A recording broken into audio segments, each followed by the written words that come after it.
Memorials for the late Congressman and civil rights icon John Lewis continued today. A procession of mourners guided his casket across the Alabama bridge where he was attacked during a demonstration 55 years ago.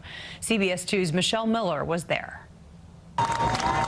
Applause and cheers broke out as a horse-drawn carriage brought John Lewis's casket over the Edmund Pettus Bridge for a final crossing. Lewis, an advocate for nonviolent protest, returned to the bridge annually, sometimes with U.S. presidents, to remind the world that the search for racial justice is not finished. Today, when you walk arm in arm across this bridge, no one would beat us. In March 1965, it was on this bridge, named after a Confederate Army general and Ku Klux Klan leader, that Lewis suffered a concussion and fractured skull at the hands of state troopers and others. But Lewis came out of that conflict more determined than ever to make change. On this crossing, members of Lewis's family wore T-shirts saying, "Good trouble." The phrase guided the congressman and those he mentored throughout his decades-long career on Capitol Hill and his years at the forefront of the civil rights movement. He's laid out the blueprint for us to pick up the baton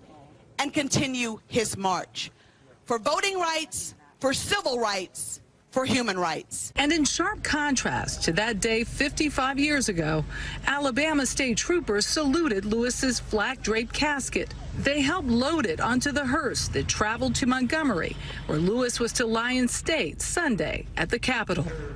Michelle Miller, CBS News, Selma, Alabama.